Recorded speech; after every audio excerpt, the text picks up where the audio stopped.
लेकिन आदमी ने हजार हजार तरकीबों से अपनी जिम्मेवारी टालने की कोशिश की। तरकीबें बदलती गईं, आदमी वही का वही, दुख वही का वही। पहले आदमी कहता था विधि का विधान है, क्या करें, किस्मत में लिखा है। ये तरकीब हुई, करते तुम हो और कहते हो विधाता ने लिख दिया, अब हम करें क्या, खोपड़ी में लिख दिया। खोपड़ी में कुछ भी नहीं लिखा हुआ है, खोपड़ी बिल्कुल खाली,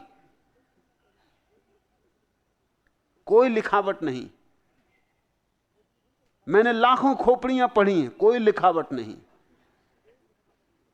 मगर तरकीब थी पुरानी कि विधि का विधान है, विधाता ने लिख दिया। विधाता क्यों लिखेगा? विधाता कोई पागल है, विक्षिप्त है कि तुम्हारा दुख लिख देगा?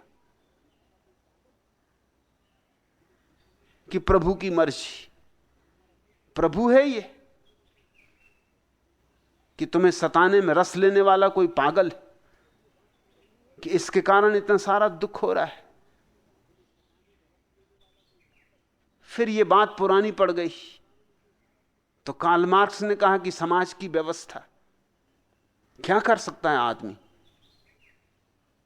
आर्थिक व्यवस्था, राजनीतिक व्यवस्था, ये समाज है जो दुख पैदा कर रहा है। लोगों को यह बात जची, लोगों को हमेशा यह बात जचती कि कोई और जिम्मेवार हो। यह बात अखरती कि कोई कहे कि तुम जिम्मेवार हो। बुद्ध पसंद नहीं पड़े, जीसस पसंद नहीं पड़े, सुकरात पसंद नहीं पड़ा, लेकिन कार्ल मार्क्स पसंद पड़े। आधी दुनिया कम्युनिस्ट हो गई और बाकी दुनिया भी कम्युनिस्ट होने के रास्ते पर।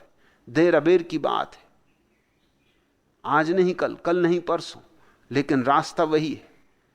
क्योंकि अब पुराना ढंग विधि विधान का तो खत्म हो गया।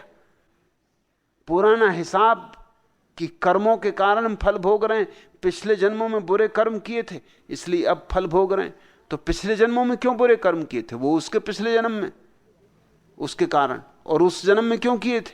वो उसके पिछले जन्म। तो जरा ये भी तो सोचो कि पहला जन्म कभी हुआ था, उसमें क्यों बुरे काम किए थे? उसके पहले तो कोई जन्म न था। मगर ये तरकीबें टालने की, अपने कंधे से किसी तरह बात दूसरे पे चली जाए, ये दुख को बचाने का उपाय है, ये सुरक्षा है, ये कवच। मार्क्स ने समझा दी नई तरकीब। मार्क्स समझता है कि उसने कोई क्रांति ला दी, कुछ क्रांति नहीं लाई, सिर्फ शब्द बदल दिए। विधि विधान ना रहा, कर्म का सिद्धांत ना रहा, समाज की आर्थिक और राजनीतिक व्यवस्था जिम्मेवार हो गई, आदमी फिर वहीं के वहीं। तो रूस में तुम सोचते हो लोग सुखी हो गए, चीन में सुखी हो गए, जरा भी सुखी नहीं हो गए।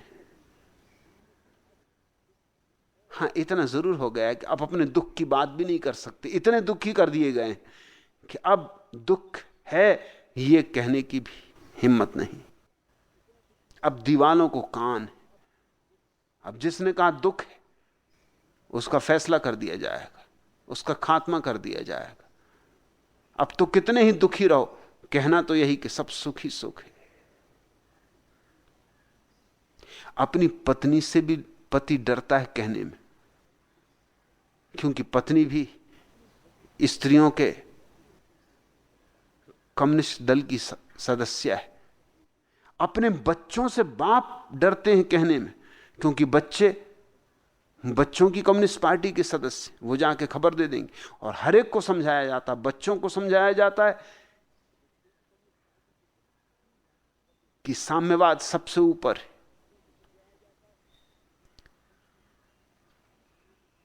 तुम्हारे माता पिता अगर कोई खिलाफ बात करते हो फौरन खबर करो। पत्नियों को समझाया जाता है कि पति तो